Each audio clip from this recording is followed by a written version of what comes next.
दोस्तों कभी कभी इंसान क्रोध में आकर, कभी कभी इंसान गुस्से में, जुनून में कुछ इस तरीके का क्राइम कर जाता है। जब उसे होश आता है, जब उसे पछतावा होता है, जब तक बहुत ज़्यादा देर हो चुकी होती है और जब तक न जाने कितनी ज़िंदगियां उजड़ गई होती हैं और उसको जब पता चलता है कि उसने कुछ गलत कर दिया, जब तक उसकी जो ज़िंदगी है, जेल की सलाखें उसके नसीब में लिख चुकी होती हैं। और दोस्तों आज की घटना में भी बिल्कुल ऐसा ही हुआ। एक व्यक्ति जो कि अपने परिवार के साथ में एक शादी में जाता है, लेकिन घर पर उसकी एक बेटी रह जाती है। अब जैसे ही वो शादी से लौट के आता है तो देखता क्या है कि उसकी जो बेटी है वो किसी और के साथ में आपत्तिजनक हालत में है, अपने प्रेमी के साथ में आपत्तिजनक हालत में है। अब जैसे ही वो अपनी बेटी को उस प्रेमी के साथ में आपत्तिजनक हालत में देखता है, तुरंत उसका खून खौल जाता है और उसके बाद में वो एक ऐसा रास्ता चुनता है। यकीनन दोस्तों आप लोग भी सुनेंगे तो वाकई में आप लोग सुन के दंग रह जाएंगे और आप लोग सोचने पे मजबूर हो जाएंगे कि आखिर एक पिता ऐसा भी कर सकता है। तो दोस्तों क्या हुआ था इस पूरी घटना के अंदर, परत दर परत, पॉइंट टू पॉइंट विस्तार से मैं आप लोग को बताऊंगा। बस आप लोग इस वीडियो में अंत तक बने रहिएगा और कल के दिन आप लोग के जो भी कमेंट्स रहे हैं ये वीडियो के अंत में पढ़े जाएंगे, तो आप लोग वीडियो को अंत तक देखिएगा। दोस्तों रात के 10 बज चुके हैं। मैं हूँ आप सभी का अपना शावेज़ मलिक और हाजिर हूँ आप लोग के सामने फिर से एक क्राइम की कहानी को लेके, एक क्राइम की घटना को लेके। और दोस्तों ज़्यादा वक्त ना लेते हुए सीधा सीधा इस कहानी का रुख करते हैं। और दोस्तों आज की जो घटना मैं आप लोग को सुनाने जा रहा हूँ, ये घटना है उत्तर प्रदेश से। और दोस्तों इसी उत्तर प्रदेश का एक ज़िला पड़ता है फतेहपुर, और इसी फतेहपुर के अंतर्गत एक थाना पड़ता है सुल्तानपुर घोष। और दोस्तों इसी सुल्तानपुर घोष के अंतर्गत एक गाँव पड़ता है निहालपुर मजरे इब्राहिमपुर। और दोस्तों इसी निहालपुर मजरे इब्राहिमपुर में एक परिवार रहता है। इस परिवार में जो घर का मुखिया है इसका नाम बच्ची लाल, और इसके 2 बेटे भी हैं। एक बेटा जिसका नाम जितेंद्र पटेल और दूसरा बेटा नरेंद्र भाई। ये दोनों बेटे जो थे वो बहुत अच्छे से अपने पिता के साथ में उसके कामकाज में हाथ बटाते थे। जो छोटा बेटा था नरेंद्र भाई, जिसकी उम्र 19 साल के आसपास थी, ये गुजरात में काम करता था। और गुजरात में जब काम करता था तो अब से लगभग 5 से 6 दिन पहले ही अपने घर लौटा था। जब ये बेटा नरेंद्र घर लौट कर आता है तो परिवार में एकदम से काफ़ी ज़्यादा खुशी होती है, क्योंकि बेटा बाहर काम करता था और बाहर से अक्सर जब भी लोग घर आते हैं तो घर वालों का खुशी का ठिकाना नहीं रहता है। क्योंकि आजकल के दौर में दोस्तों ज़्यादातर लोग परदेसी हैं और परदेश में रहने के बावजूद भी वो पैसा कमाते हैं। पैसा कमाने के बाद में अपने घर परिवार में भेजते हैं, जिससे घर परिवार का भरण पोषण बहुत ज़्यादा अच्छे से हो सके।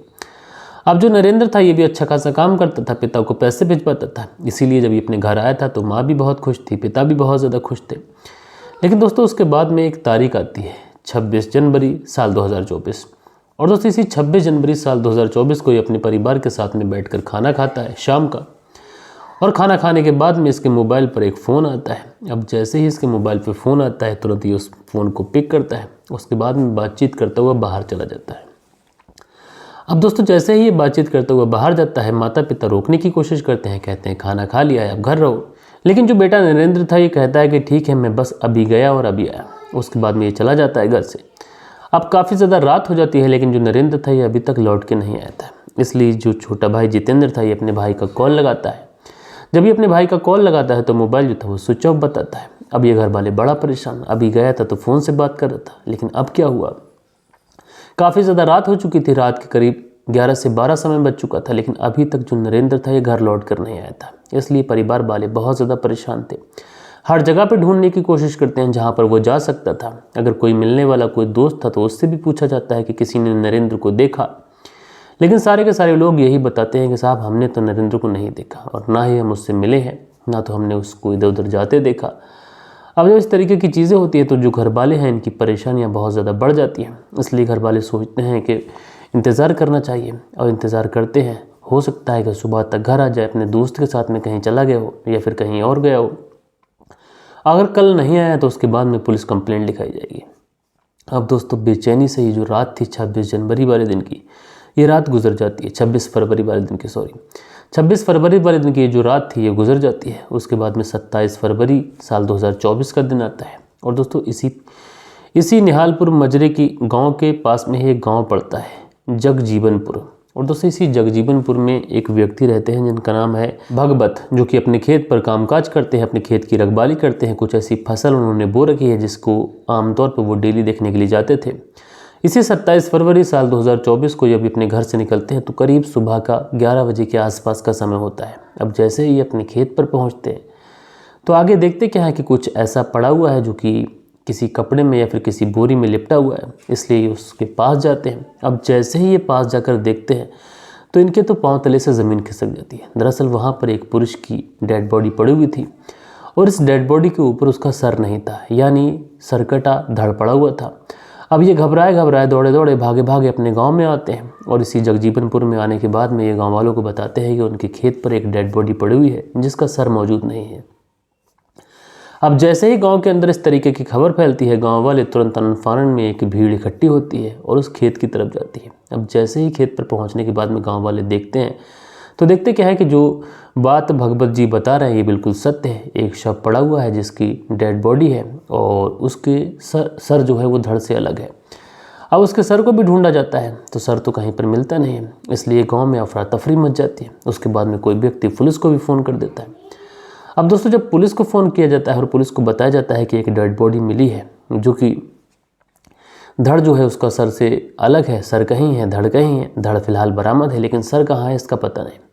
उसके बाद में पुलिस भी इस मामले को काफ़ी ज़्यादा गंभीरता से लेती है, तुरंत गाड़ी उठाती है और मौके पर पहुंचती है। अब जैसे ही पुलिस मौके पर पहुंचती है तो देखती क्या है वहाँ पर लोगों की एक भीड़ है। पुलिस जो थी वो उस लोगों की भीड़ को चीरते हुए आगे बढ़ती है और आगे बढ़ने के बाद में जब पुलिस वहाँ पर जाने के बाद में देखती है तो वाकई बात सच थी, एक डेड बॉडी पड़ी हुई है जिसका जो सर है वो मौजूद नहीं है लेकिन धड़ मौजूद है। इसलिए पुलिस उस पूरे क्राइम स्पॉट की बहुत बारीकी से समीक्षा की जाती है। अब ये जो खबर थी इस भगवतपुर से सीधा निकलकर जो पास का ही गांव है निहालपुर मजरे इब्राहिमपुर, यहीं पर भी पहुंच जाती है। यहाँ पर एक व्यक्ति गुम हो चुका था जिसके बारे में मैंने आप लोग को शुरू में बताया था, जिसका नाम नरेंद्र। अब जैसे ही नरेंद्र के माता पिता यानी कि जो बच्ची लाल हैं उनको पता चलती है, भाई जितेंद्र को पता चलती है, ये भी दौड़े दौड़े भागे भागे उस जगह पहुँचते हैं। कहीं ऐसा तो नहीं उनके भाई के साथ में कुछ अनर्थ हो गया हो। अब जैसे ही ये लोग वहाँ पर पहुँचते हैं तो देखते क्या है कि एक शव पड़ा हुआ है। फिर पास जाकर नज़दीक जाकर देखने की कोशिश करते हैं तो उसके हाथ पर जो टैटू बना हुआ था और जो कपड़े थे उससे जो बच्ची लाल है ये देखने के बाद में एकदम से चीखे मार मार कर दहाड़े मार मार कर रोने लग जाते हैं और ये कहते हैं ये कोई और नहीं बल्कि उनका ही बेटा नरेंद्र है। अब जैसे ही पुलिस वाले ये बात सुनते हैं तुरंत पुलिस वाले उन लोगों से पूछताछ करते हैं कि कब की बात है, कब तुम्हारा बेटा घर से गया था।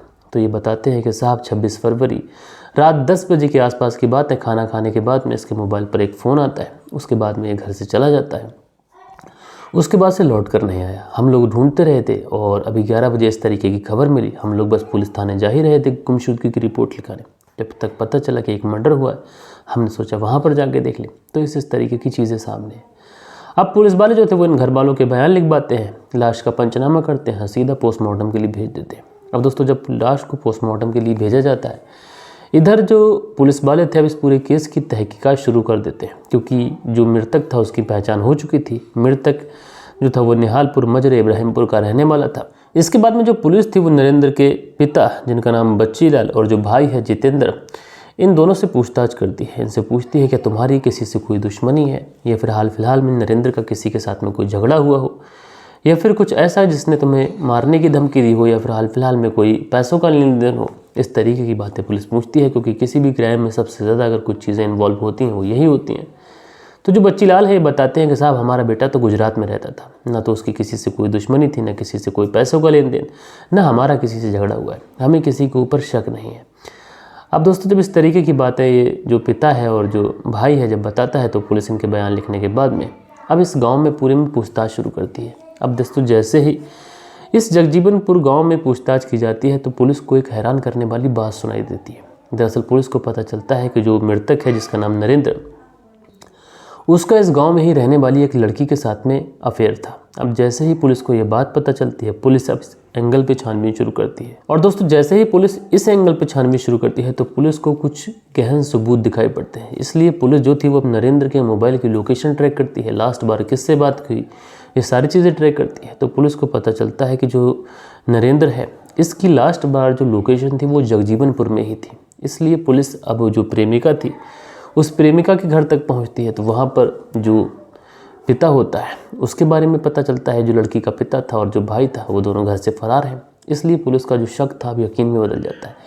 इसलिए पुलिस जो थी वो अपनी छानबीन आगे बढ़ाती है और बहुत ज़्यादा सख्ती के साथ में इन दोनों जो बेटा था और जो बाप था इन दोनों को अपनी कस्टडी में लेती है और कस्टडी में लेने के बाद में सीधा इन्हें पुलिस थाने लेके आती है। अब दोस्तों ये जो बाप बेटे थे यानी लड़की के जो पिता और भाई थे, ये दोनों पुलिस स्टेशन आ चुके थे। अब पुलिस इन दोनों से पूछताछ करती है तो ये दोनों कहते हैं कि साहब हमने तो उसको नहीं मारा, हमारा उससे कोई लेना देना ही नहीं है, दरअसल हमें गलत फंसाया जा रहा है। लेकिन दोस्तों पुलिस बेहतर तरीके से जान चुकी थी कि अगर नरेंद्र की हत्या हुई और हत्या करने के पीछे अगर किसी का हाथ है तो यही लड़की के पिता, जिनका नाम सुमेर पटेल, उम्र 45 साल के आसपास, और जो बेटा है इसका नाम ब्रजेश पटेल, इसकी उम्र लगभग 19 साल के आसपास है, यही दोनों इन्वॉल्व हैं। अब पुलिस जो थी वो सुमेर पटेल और जो ब्रजेश पटेल है इन दोनों से जब सख्ती से पूछताछ की जाती है और जब पुलिस इनके ऊपर थोड़ा सा सख्ती दिखाती है तो उसके बाद में ये दोनों पुलिस के सामने टूटते हैं। और टूटने के बाद में जो कहानी सुनाते हैं, यकीनन दोस्तों ये कहानी वाकई हैरान करने वाली थी, परेशान करने वाली थी। दरअसल जो सुमित पटेल है ये पुलिस को बताते हैं कि हमारी जो बेटी है उसका 6 महीने पहले से जो नरेंद्र है उसके साथ में एक तरीके से अफेयर चल रहा है। अब जैसे ही हमें ये बातें पता चली थी तो हमने अपनी बेटी के ऊपर काफ़ी ज़्यादा सख्ती भी की थी। और जो नरेंद्र था ये गुजरात रहता था, लेकिन इसी 26 फरवरी वाले दिन गांव में एक शादी थी और पूरा का पूरा घर उस शादी में गया हुआ था। अब जैसे ही पूरा घर शादी में जाता है, मेरी जो बेटी होती है वो तुरंत अपने प्रेमी को बुला लेती है, नरेंद्र को, और उसके बाद में ये दोनों उसी के घर में आपत्तिजनक स्थिति में होते हैं, संबंध बना रहे होते हैं। उसी समय जो पिता होता है सुमेर पटेल जिसकी उम्र 45 साल है और जो भाई होता है ब्रजेश पटेल जिसकी उम्र 19 साल के आसपास, ये घर में आते हैं। अब जैसे ही ये लोग घर में आते हैं तो देखता क्या है, ब्रजेश पटेल की उसकी जो बहन है वो अपने प्रेमी नरेंद्र के साथ में आपत्तिजनक हालत में है, जिसम पर एक भी कपड़ा नहीं है, दोनों एक दूसरे के साथ में शारीरिक संबंध बना रहे हैं। जैसे ये इस तरीके की चीज़ें देखते हैं, इन दोनों का जो गुस्सा होता है ये साथ में आसमान पर चला जाता है। ये तुरंत उस नरेंद्र को पकड़ते हैं और उसके साथ में मार पिटाई करने लगते हैं, उसे जी भर कर मारते हैं।